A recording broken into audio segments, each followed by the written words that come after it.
Oi pessoal, tudo bem com vocês? Eu sou o Liber, esse é o Kitnet HQ e o livro de hoje é o Longe de Tudo, do Fabrício Martins e da Laura Jardim, publicação independente. E a gente já conhece eles do Oblivion, ou pelo menos eu já conhecia, né? Tinha pego com eles de 2021, a publicação de Oblivion. Eu lembrava do álbum, só que eu não lembrava que ele era tão grosso. Na minha cabeça ele era um pouquinho mais fino. Eu achava até que ele tinha encadernação de grampo, assim, né? Nesse álbum aqui, o Fabrício e a Laura contavam pra gente uma história que se passava num futuro. E eu diria até que nem era um futuro distópico como é tão lugar comum assim nas histórias de futuro. Era um futuro utópico, assim. Eu chamaria de utópico. Jardins, praças, pessoas convivendo nas praças, robozinhos ajudando a gente nos nossos afazeres, né? E a nossa protagonista enfrentava situações que levavam ela a um estado de depressão, ansiedade, quase suicídio, assim. No fim, a questão aqui, o tema era saúde mental, né? Bem bacana o livro. E daqui do Oblivion para cá, o Longe de Tudo, a gente tem uma evolução muito legal, assim. Né? Aqui tem a dedicatória, né? Eles me enviaram, o Fabrício e a Laura me enviaram o livro pelo correio. Quero agradecer muito a vocês pela gentileza, né? Fiquei muito feliz. Né? E dedicatória sempre é um calorzinho no coração. Muito obrigado. Né? E aqui tem a introdução do livro, aí tem um texto de abertura que eu volto para ele depois, né? E aqui a gente já começa com a nossa história. A primeira diferença que vai ter é o uso de cores, né? Não foi só o Fabrício e a Laura que trabalharam, né? Você tem aqui o João Henrique, né? Aqui tem os colaboradores, né, da edição. O João Henrique fez também o Calbi, espero. Aqui com os números eu realmente estou com dificuldade de entender, me desculpe, né, os nomes. Mas assim, aqui a gente tem colaboração com cores, com as letras, né? E, cara, a cor tá muito legal. O desenho da Laura é bacana, mas essa cor, ela ajuda, ela valoriza muito, né? E a gente vai ter algumas cenas, assim, que a cor ajuda até na construção da cena, né? Ela dá um volume mais claro, mais escuro para frente. Isso faz com que as páginas, muitas cenas assim, ganhem uma profundidade maior, né? O desenho tá legal, a ação tá bacana, a história vai se desenrolando e se desenvolvendo em capítulos. E a história aqui vai ser justamente dos dois personagens que estão na capa, o João e o Arthur. De novo, estamos num futuro, só que aqui já não é tão utópico, aqui deu ruim. Máquinas e humanos entraram numa briga que se estende por anos e anos. E quando a gente abre aqui, você vai ter. A gente vai ficar situado disso, né? A partir aqui do texto de introdução, né? E começa numa floresta, e nós vamos encontrar o João caminhando a esmo pela floresta. Então vai tendo toda uma construção, e ele vai perceber que ele não está sozinho na floresta, ele está sendo acompanhado por um robô. Como humanos e robôs não se dão bem, a primeira atitude do João é atacar o robô Arthur, que a gente vai vendo nos diálogos é uma pessoa, repare o termo que eu usei, o robô é uma pessoa muito gentil, muito legal, muito bacana, tenta ajudar ele, impede ele de comer uma frutinha envenenada, ele cai num buraco, fica preso, o robô tira ele de lá, né? Ele tenta arrebentar o robô aos poucos vai construindo a confiança com ele, e a gente vai ter aqui, não vou entrar nos detalhes, né? Mas basicamente é isso. A história desses dois personagens se acertando, se dando bem num mundo hostil, um mundo de guerra, um mundo que humanos não gostam de robôs e etc. Assim, comparando com o Oblivion, eu achei o Longe de Tudo mais bem resolvido, não só em questão de arte, o desenho, a arte da Laura tá mais definidinho, tem umas soluções melhores, a cor ajuda muito o trabalho, né? Por causa das profundidades, a paleta de cor tá muito bem escolhida, e o roteiro é muito agradável, uma história jovem, uma história jovem que eu falo assim, eu imagino um público 10 a 15 anos como público principal, assim, imagina um público mais infanto-juvenil. Mas nós estamos na época em que o infanto-juvenil é um clássico entre os adultos, né? Então, num mundo de tantas desgraceiras que nem a gente vive, Você tá vendo uma história que, na verdade, fala sobre amizade, sobre construção, sobre reconciliação, né? Sobre pessoas. Eu estou chamando o Arthur, o robozinho, de pessoa. Pessoas que superam a diversidade, né? Superam, como que a gente diria, a polaridade, né? Para construir uma amizade duradoura, significativa. E esse trabalho todo é muito bem feito. Ele me lembra um pouco, tem aquele clássico do cinema dos anos 80, né, de ficção científica, O Inimigo Meu, né? Ah, duas espécies em briga caem no planeta, eles acabam com as adversidades virando amigos, né? Mas aqui não tem tanta diversidade. O bosque é muito acolhedor, eles já encontram casas prontas, eles só precisam ocupá-las, e daí o robô vai dando uma mãozinha pro João para ele se adaptar. Então é uma história interessante que, na verdade, esses dois eles saem da guerra, né? Eles vão viver no meio do mato e a guerra vai seguindo. A gente vai ter sinais do desenvolvimento da guerra que vão aparecendo ao longo da história, mas o principal é a construção da amizade entre essas duas pessoas ao longo dos anos. Falar mais que isso ia ser estragar a história, eu acho. Então, tecnicamente falando, tá muito bacana. Eu acredito assim, a gente tem como referência as Graphic MSP, né? As graphic novels lá da Turma da Mônica, que o Sidão edita. E eu acho que elas são uma boa referência para a gente comparar. Então tem muitos álbuns assim da Graphic MSP, né? Que são voltados para o público mais jovem, né? Não é a Turma da Mônica clássica, mas são umas historinhas ainda jovens, ainda que despertam. E a qualidade do Fabrício e da Laura, para mim, tá a nível MSP, assim, sabe? Trabalhar com o emotivo, trabalhar com o drama, né? Muito legal. Mas daí vai um pouquinho além, né? Porque quando eu peguei aqui o Longe de Tudo, além da história, o que me abriu a história, então basicamente, se a gente for ver, a história toda, esse livro aqui, é sobre a amizade, é sobre como a relação entre pessoas, repare, eu estou chamando de novo ele de pessoa, né? Supera as animosidades, supera, né, as brigas, as tensões. Só que quando eles abriram o livro, tem o textinho que eu falei que ia falar depois, né? Histórias do conflito Homem versus Máquina.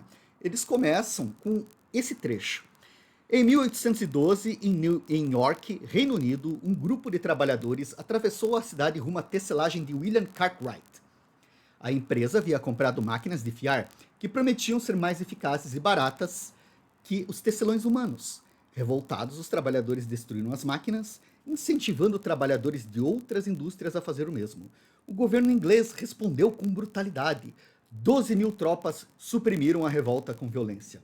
Após prisões e espancamentos, o parlamento britânico declarou que quebrar máquinas seria um crime capital. Com isso, 64 pessoas foram acusadas de atentado contra a manufatura inglesa, 13 foram condenadas à morte e 2 foram deportadas para as colônias. Esse aqui é o texto de abertura. E seguem dando diversos outros momentos. A questão é que esse momento ele é real, né? Ele caracterizou, ele foi o ápice do movimento ludista, né? Isso é o movimento ludista surge lá no berço lá da industrialização, em que as máquinas começaram a ocupar o lugar dos trabalhadores humanos, a acelerar e aumentar a produção e ao mesmo tempo tornar certas profissões obsoletas, acabar com postos de trabalho, acabar com fontes de renda de famílias inteiras.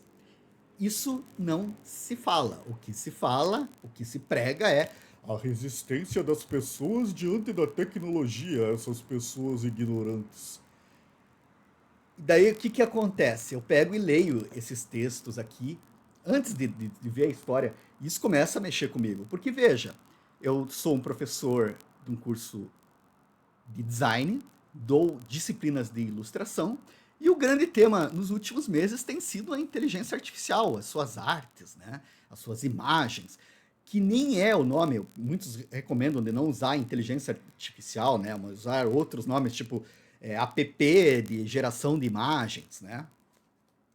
E está sendo bem interessante, porque o que vai acontecer efetivamente, né? Essas tecnologias, elas querendo ou não, vão ser empregadas para reduzir postos de trabalho.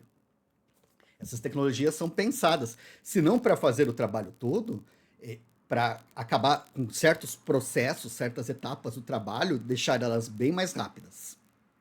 Né? E o que acontece é que uma pessoa que saiba usar inteligência artificial, saiba usar um software de manipulação de imagem, tipo um Photoshop, um Procreate, ela pode usar a inteligência artificial e ter uma produção muito maior, muito mais rápida. Você gera alternativas, combina pedaços daquelas alternativas, redesenha o que for necessário se você tiver habilidade e você consegue produzir mais do que você produziria se você tivesse, né, sem esses recursos. Como você produz mais, você pega mais trabalho. E se você pega mais trabalho, a gente pode dispensar outras pessoas.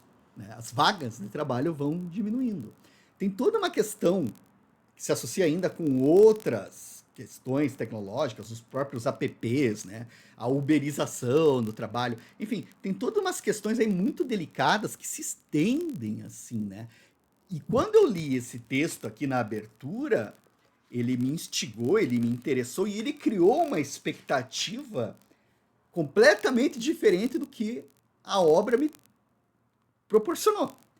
Eu tava imaginando, por esse texto todo aqui, fiquei, pô, que coisa foda, né? Indignado. Lógico que a capa entrega tudo do que vai ser essa historinha, né? Os dois felizes, deitados no meio do bosque, curtindo, né? Longe de tudo, longe de todos os problemas. Só que eu ali, putz, sim, a história é boa, mas a expectativa que esse texto me deu me deixou. Não, a história acabou. O texto me deu uma expectativa e a história me entregou outra coisa. E é curioso porque, tipo assim, eu chamei o robô de pessoa, né? Dou ênfase nisso, tô enfatizando isso, a pessoa. Porque essa história aqui, você vai ver que o robozinho, o Arthur, ele é tratado como, por exemplo, o Gigante de Ferro. Já viu essa animação? Se não viu, veja. O Gigante de Ferro. Ele é dublado lá pelo... Até me esqueci o nome do ator. Mas assim, Gigante de Ferro, clássico lá dos anos 2000, um show, né? Você ama aquele robô. Aquele robô é maravilhoso. Aquele robô é uma pessoa incrível, né? Se a gente for ver outros, tem o Star Wars, né? O Rogue One. Também não vou lembrar do nome do droid. Ele está aqui agora do lado, assim. Mas esse droid, cara, foi um dos mais bacanas que eu já vi, assim, em toda a mitologia Star Wars. Ele tinha senso de humor e ele morre lutando para salvar seus colegas. Ele tinha presença, as frases dele eram muito boas. E, de novo, um robô que é uma pessoa. Você não enxerga ele como uma coisa. A questão é que a história aqui, ela vai por esse caminho. Robôs que são pessoas, que servem para a gente discutir outros assuntos. Só que o texto da abertura me prepara para uma discussão sobre perda de empregos humanos, perda de desfavorecimento de seres humanos em prol de ferramentas. Porque, no fim, é isso que a máquina é. Ela é uma ferramenta. Né? Ela é uma ferramenta com o objetivo de atender à produção de um capitalista, de um dono dos meios de produção. E para melhorar a produção, quanto menos humanos você tiver envolvido, melhor. Né? Quanto menos gente você tiver ali, menos problema você vai ter. Né? Quanto, né, mais insegurança de trabalho você tiver, né, melhor vai ser. Se você for um capitalista dono do meio das produções. Se você é um trabalhador, a coisa já não é tão interessante assim. E essa mentalidade, essas questões que me incomodam, daí não são colocadas aqui. E nesse sentido, acho que até interessante, teve o início das atividades agora na universidade e nós tivemos cursos sobre inteligência artificial, com professores e tal. E a inteligência artificial, num dos cursos, o chefe do meu departamento jogou uma provocação, porque ele está estudando inteligências artificiais e ele coloca a pergunta na apresentação dele será que a inteligência artificial poderia substituir o professor na elaboração e na aula em si? A gente pode usar softwares para elaborarem, fazerem aulas e darem aulas? Quero crer que, se ainda não, em breve, sim. A ideia é essa, substituir o ser humano por máquina. Né? E, no caso, uma educação daí tecnicista voltada para adestramento de pessoas. Né? Sim, Daí, isso daí já me deixa um pouco incomodado. Mas a questão que eu fiquei mais incomodado foi que eu trabalho numa universidade tecnológica, né? E um professor numa outra, um outro curso, uma outra atividade sobre inteligência artificial, um professor com doutorado me pergunta: é possível que a inteligência artificial venha a desenvolver uma alma?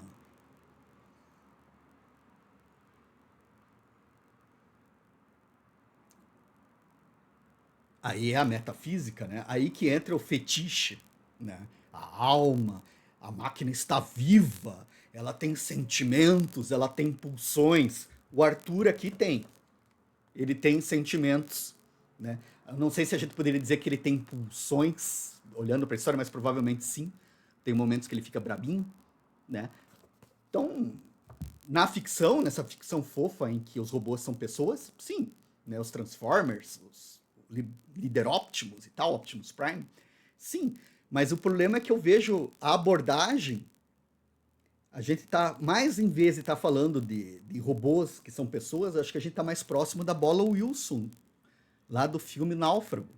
Que quem assistiu, o Tom Hanks se perde na ilha, e daí a única companhia que ele tem é uma bola, que ele faz uma caretinha nela, ele faz um desenho nela, começa a colocar coisas para lembrar cabelo e tal, assim, e ele conversa com essa bola para não enlouquecer naqueles anos que ele ficou sozinho naquela ilha. Ele bota a faísca da vida naquela bola, só que tá tudo na imaginação dele. É a coisa que nós fazemos hoje com a inteligência artificial. A própria palavra que nós damos para ela, ela é inteligente, e ela não é.